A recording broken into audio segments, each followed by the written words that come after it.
Hey everyone, and welcome to this deep dive. Today we're going deep into some pretty intense Italian history, the Risolta dei Contadini, which was a massive peasant uprising back in the Renaissance. Yeah, a really fascinating but brutal chapter of Italian history. We'll be looking at what caused it, how it unfolded, and the lasting impact it had. And luckily, we've got some amazing sources to work with, some firsthand accounts from people who actually lived through it. Oh wow, first-hand accounts. That's got to be interesting. So we'll hear what they saw, what they felt. Exactly. And then we can compare that with how modern historians analyze the event, get a more well-rounded picture. Yeah, a mix of the nitty-gritty details and the bigger picture. I like it. Exactly. So yeah, get ready for some crazy stories. We're talking about staged attacks, noble families feuding. It's like something straight out of a movie. Staged attacks, feuding families. It does sound dramatic. And to think this all happened during Carnival? That's pretty wild. Yeah, you really can't make this stuff up. So let's start by setting the stage for Friuli, right? This region in northeastern Italy, it was under Venetian rule at the time, but man, there was a lot of unrest among the peasantry. Why was that? What was life like for them back then? Well, imagine you're a peasant in Friuli. You're working the land, you're barely scraping by, but then you've got these nobles, the elite. They're living lavishly. They've got all these privileges. They don't pay the same taxes you do. You've got very few rights, and on top of all that, you're constantly under threat of violence. Violence? From who? From the nobles themselves, they were constantly fighting each other, battling for power. Okay, so you got this simmering discontent among the peasants. They're feeling oppressed and powerless. And then you've got this whole other layer of conflict with the noble fighting amongst themselves. Exactly. It's like a pressure cooker about to blow. And to understand how it all exploded, we need to talk about the main players in this whole drama, the two big factions. Okay, hit me with it. Who were they? All right, so on one side, you've got the Zamberlani. Zamberlani. They were kind of the populace. They were aligned with Venice, and they were pretty popular with the common people. Got it. And then you've got the Strumieri. Strumieri, right? They were more pro-imperial, so they favored the Holy Roman Empire. They were mainly made up of nobles. Okay, so like two opposing political parties, basically. Pretty much. And leading these factions were two families that absolutely hated each other.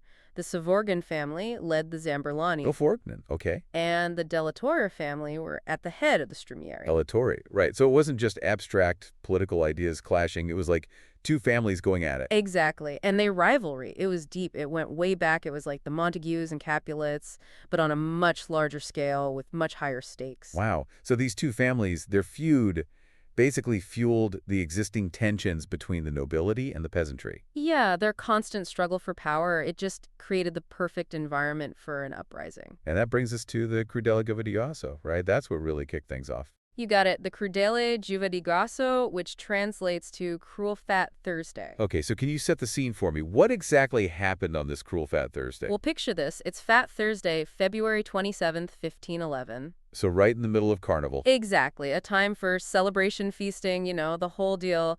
But Antonio Savorgnan, The leader of the Zambolani. yep, he decides this is the perfect time to make a bold move. And what does he do? He basically stages an attack on Udine, the main city. He chooses an attack, like a fake attack. Exactly. He wants to make it look like the enemy is at the gates. Wait, so who was the enemy in this case? Most likely the pro-imperial forces, the ones aligned with the Strueri. Okay, so Savorgnan fakes an attack to make it seem like the Strumeri are attacking Udine. Precisely. It was a risky gamble for sure, but he probably figured it would rally the people to his side, make them fear the Strumieri. Wow, so it was like a propaganda move. Yeah, a way to manipulate public opinion and consolidate his own power. But did it work, this whole staged attack thing? It did work, but maybe a little too well. The thing is, his staged attack, it actually sparked a wave of real violence. I mean, it got out of control fast. Oh, wow. So people actually believed it was a real attack. Yeah, and all that pent-up anger and resentment towards the nobility, it just exploded. Mobs started forming. They stormed the homes of Scrueri nobles. Wow, so things went from a staged attack to like full-blown riots. Exactly, and the Della Torre family, remember them? Savorgnan's rivals? Yeah. They were the main targets of the violence. Their homes were ransacked. I mean, it was brutal. That's insane. I mean, can you imagine being caught in the middle of all that? The fear, the chaos? It must have been terrifying. It definitely was. Udine descended into absolute mayhem, killings, looting, you name it. And all because of this staged attack? Well, it was more than just the attack. It was years of social and political tensions bubbling under the surface of Ordman's stunt. It just lit the fuse. So this Crudele Giovetti Grasso, it wasn't just a one-day thing. Did it spread beyond Udine? Oh yeah, definitely. It spread like wildfire throughout the entire Friuli region. Wow, so the whole region was basically engulfed in this uprising? Pretty much, the peasants saw an opportunity and they seized it. They rose up all across Friuli, laying siege to castles targeting nobles. Even nobles who weren't directly involved in that initial conflict in Udine. Yep, it was like all hell broke loose. The Crudele Giovanni Grasso unleashed this wave of anger that just couldn't be contained. So were there any like first-hand accounts written during this time that can give us a more, a more vivid picture of what was happening outside of Udine? Absolutely. There are some pretty harrowing accounts of the siege of Zopola Castle. Zobola Castle. Yeah, the peasants, they didn't hold back. I mean, they were brutal. Even the noble women weren't spared. They were subjected to humiliation abuse. It was really rough. That's intense. It's just crazy to think how quickly things escalated from a staged attack to widespread violence across the entire region. Yeah. It's hard to say whether Severvnin truly grasped the potential consequences of his actions. Did he underestimate the depth of the peasants' rage? Was this all part of some master plan? Historians are still debating that to this day. Yeah. It's like you lit a match and the whole countryside went up in flames. A very fitting analogy. And then just to add to the chaos, What more chaos could there be? well, nature decided to intervene. A few weeks after the initial violence, a devastating earthquake struck Friuli. Oh, wow. An earthquake. Talk about adding fuel to the fire. Right, it was on March 26, 1511. This earthquake, it leveled buildings, killed thousands. It was a catastrophe. So first the violence, then an earthquake. It's hard to imagine what it must have been like for the people living through that. It was definitely a traumatic time, and many people at the time they saw the earthquake and the subsequent plague outbreaks. Plague outbreaks too, wow. Yeah, they saw it all as divine judgment for the bloodshed. I mean, given the timing and the devastation, I can understand why they'd think that. Absolutely. It was like the world was punishing them for their sins.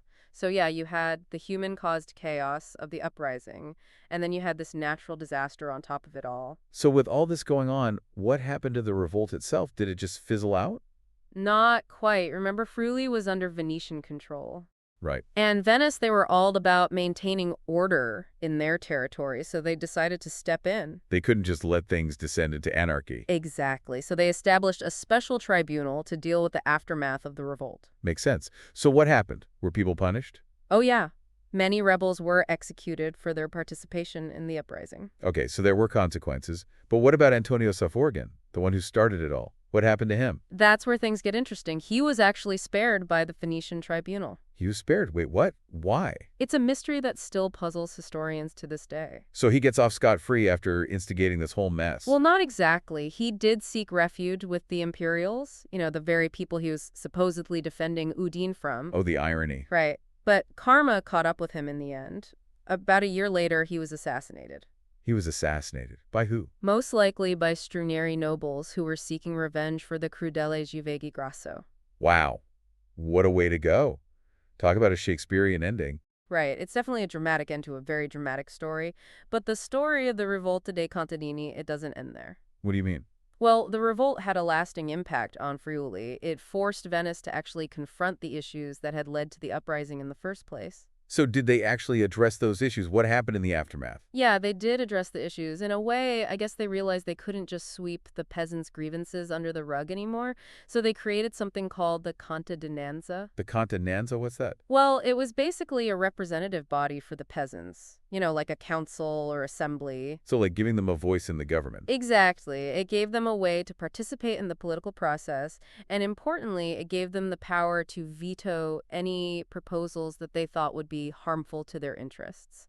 Interesting. So Venice was basically trying to prevent future uprisings by giving the peasants some power. That's one way to look at it. It was definitely a concession aimed at pacifying the peasantry and restoring order, keeping things stable. So did it work? Did this Contadinanza thing actually improve the lives of the peasants? That's a tough question to answer. It's complicated. It definitely gave them more of a voice than they had before. But whether it truly empowered them or just served as a way for Venice to control them more effectively, well, that's still debated by historians. Makes you think, huh? I mean, this one event, the Rivolta dei Contadini, it really forced Venice to rethink how they dealt with the people they ruled. Oh, absolutely. It really exposes the power dynamics of the time, the constant struggle between the ruler and the ruled, and it makes you wonder, how much did events like this shape the relationship between the powerful and the powerless throughout Renaissance Italy? It's like a turning point, the Rivolta dei Contadini. It shows what can happen when those in power ignore the needs and frustrations of the people for too long.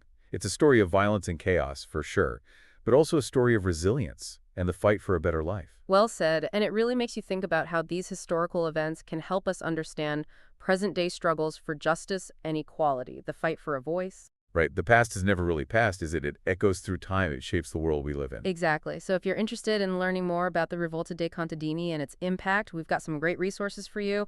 Links to articles, books, all that good stuff. You can dive deeper into the lives of the people who lived through those times. It's like opening a window to a whole new world filled with stories waiting to be discovered. So keep exploring, keep asking questions, keep learning. Because the more we understand the past, the better equipped we are to navigate the present and to build a better future. Well said. Thanks for joining us for this deep dive into the Rivolta dei Contadini. It's been a wild ride. Absolutely. Till next time, keep those questions coming.